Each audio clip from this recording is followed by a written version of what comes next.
All right, so get this. We're going to be diving deep into a dream today. Ooh, dreams. Always so fascinating. Yeah. Tori B sent us this really interesting one, and she asked if we could try to understand it from a biblical point of view. Interesting. Dreams can be packed with symbolism, that's for sure. Totally. And Tori seems to have a knack for recognizing these symbols, especially when it comes to names and their biblical connections. Like she's got this secret decoder ring or something. I love that. A decoder ring for dreams. Right. Okay, so for everyone listening, the dream features two of Tori's childhood friends, Demetrius and Whitley. And there are a bunch of other intriguing elements too. A Facebook post, a visit to this perfectly kept house, an exchange of, well, sexual energy. Then Whitley shows up unexpectedly and Tori feels guilty about something. Wow. Sounds like there's a lot going on there. Yeah, for sure. It definitely touches on that whole struggle we all face between like the temptations of the world and, trying to grow spiritually. That age-old battle. Exactly. Okay, so let's start with Demetrius. Tori, you connect his name to the idea of idolatry, and specifically to that story in Acts 19 about Demetrius the silversmith. What made you make that connection? Yeah, I mean, in that story, Demetrius was totally obsessed with protecting his business, which was making these shrines for the goddess Artemis. Right, and when Paul's preaching started to threaten his livelihood, Demetrius just, completely freaked out and stirred up this whole riot. Yeah, it's a pretty vivid example of how resistant people can be to change, especially when it comes to their beliefs and traditions. So are you saying that Demetrius in the dream could represent those things that kind of hold us back spiritually? Possibly. It's like he embodies those temptations that pull us away from, a more meaningful spiritual path. That's interesting. So those things we cling to even when they might not be good for us. Exactly. I think that's something for you to consider, Tori, as you reflect on this dream. What are some things in your life right now that might be acting as like Demetrius figures that are pulling you away from your spiritual path? Yeah, that's a good question for all of us to think about, not just Tori. I mean, we all have our own Demetriuses, so to So speak. totally. Absolutely. Those things that distract us from what really matters. For sure. Now, shifting gears a bit, let's talk about Whitley. Her name, which I think means something like white meadow or wheat clearing, immediately brings to mind that biblical idea of separating wheat from tares.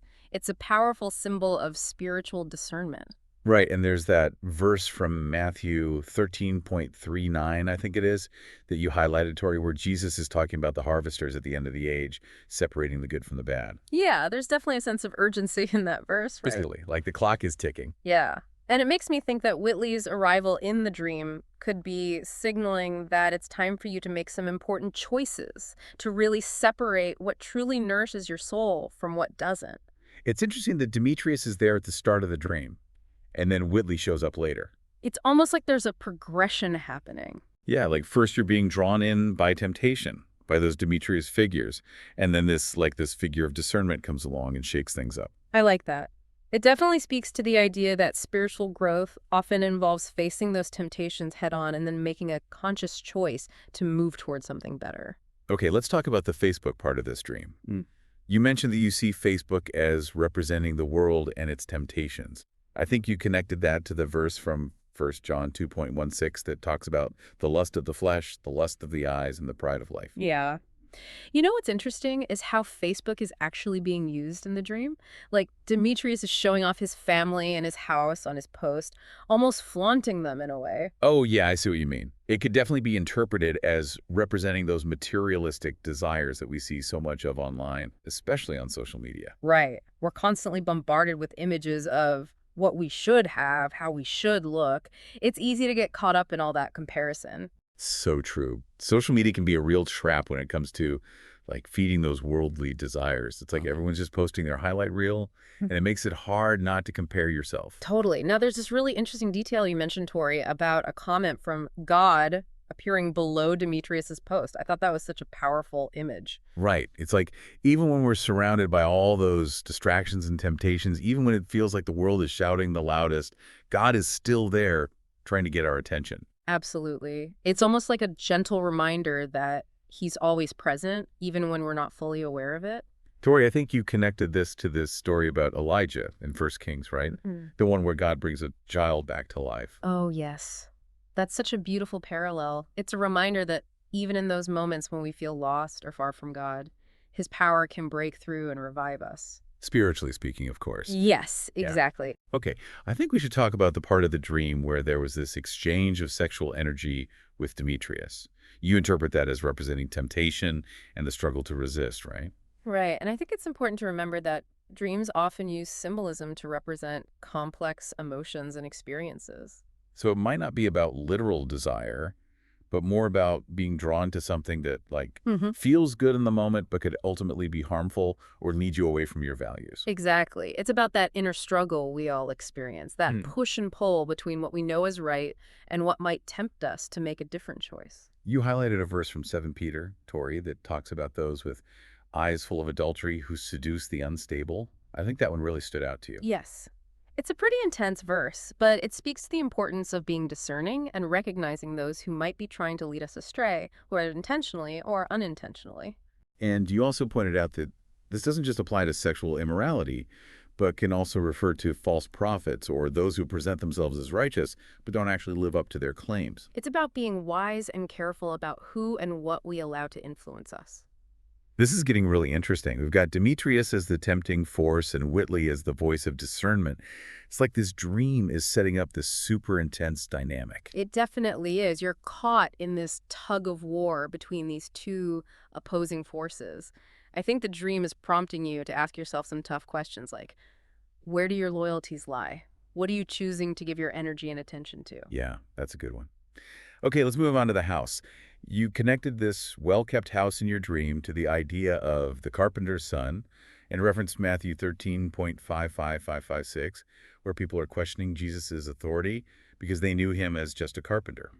Yeah. It makes me wonder if you're feeling judged or misunderstood in your spiritual journey, Tori. Like, people might see the outward appearance, so to speak, but not the inner work you're doing. Exactly. It's like they don't see the spiritual foundation you've been building because they're stuck on their preconceived notions. And maybe there's a message here, too, about not letting those judgments define you. Like, your spiritual growth is your own personal journey, and it's ultimately between you and God. Right, exactly. You don't need anyone else's approval or validation on your spiritual path. Okay, so we've got the house as this potential symbol of your spiritual self, and then there are these kitchen towels with characterized lemons that you mentioned. I'm curious about those. Ah, yes, the lemons. You connected those to the verse in James 1.2 to 4 about finding joy in trials, and I think that's a really beautiful interpretation. Yeah, it makes me think about how even those sour experiences can be used by God to help us grow. To refine us, to make us stronger and more resilient. Right. It's like taking those lemons and turning them into something sweet and refreshing, like lemonade. Exactly. And the kitchen itself is an interesting setting. It's often seen as the heart of the home, a place of nourishment.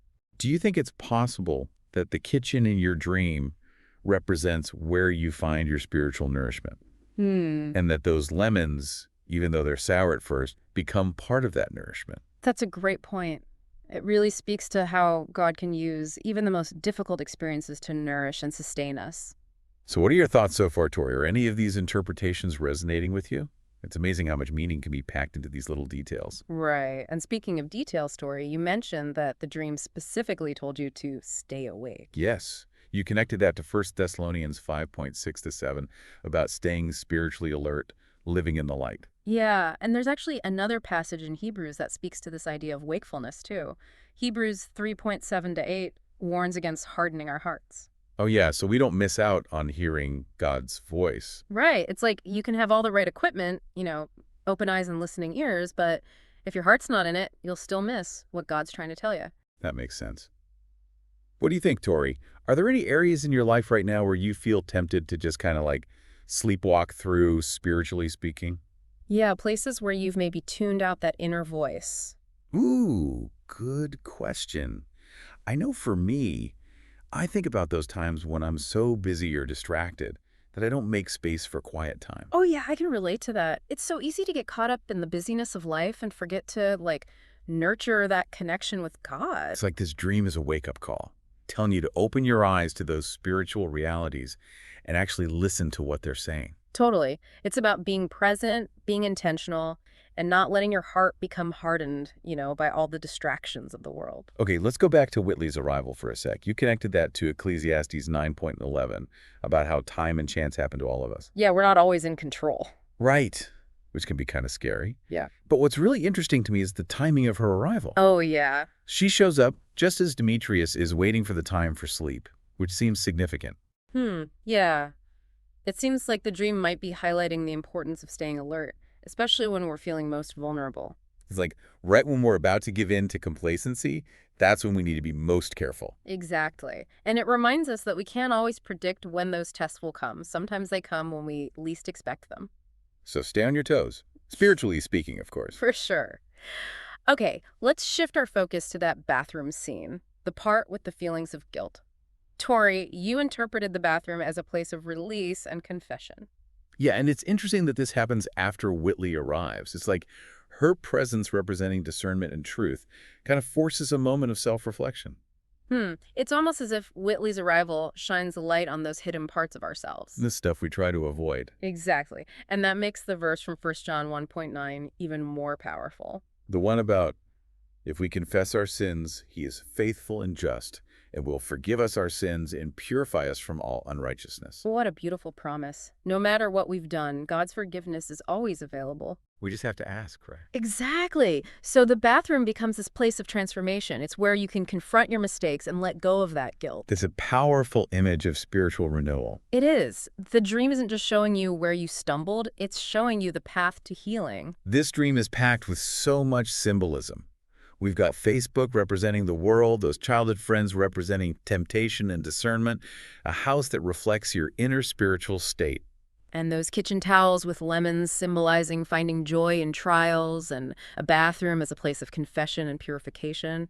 It's like a masterclass in dream interpretation. It really is. This whole conversation has been so eye-opening. It's not just about deciphering symbols. It's about seeing how all these pieces fit together to create this bigger picture. So to come back to Whitley's arrival as time and chance, we talked about how it highlights that things in life can be unpredictable. Right.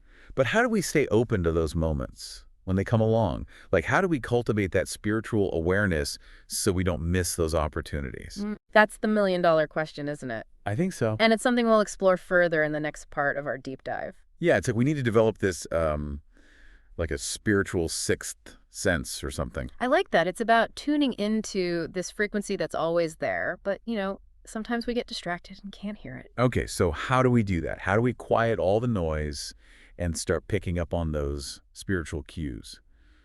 I'm guessing, like prayer and Bible study would be a good place to start, right? Totally. It's like calibrating your spiritual compass, helping you align with God's will. But it sounds like it's more than just setting aside time for those things, right? It's about like a constant awareness throughout the day. You got it. It's about integrating that spiritual awareness into everything you do. Like, try asking yourself throughout the day, Okay. where is God in this moment? What is he trying to show me? How can I respond to this in a way that honors him? So it's about recognizing those God moments all around us, even in the everyday stuff. Exactly. God can speak to us through anything, really. A conversation, a song on the radio, even like a frustrating traffic jam. Wow, that's a pretty big shift in perspective. It's like we have to retrain our brains to see the spiritual significance in everything around us. It's definitely a challenge, but it's so worth it. The more you practice it, the more you'll start to notice like these little winks from the universe, these little confirmations that you're on the right track. It reminds me of Whitley's arrival in your dream, Tori. Oh, yeah. We talked about how it represents that element of time and chance in life. Right. But it's also like this wake-up call. I like that. It's like the dream is saying, hey, be ready. God is always at work, even when you least expect it. Pay attention to those nudges, those moments of clarity. This has been such an amazing conversation. We talked about so much. We did. The pull between worldly temptations and spiritual growth, that whole idea of discernment, remembering the power of confession and forgiveness, and, that need to cultivate that constant spiritual awareness. It's pretty amazing what we were able to unpack from just one dream, Tori. Your dream is like a perfect example of how rich and deep the spiritual journey can be.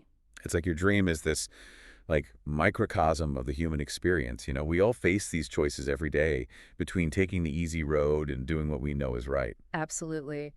But the good news is we don't have to do it alone.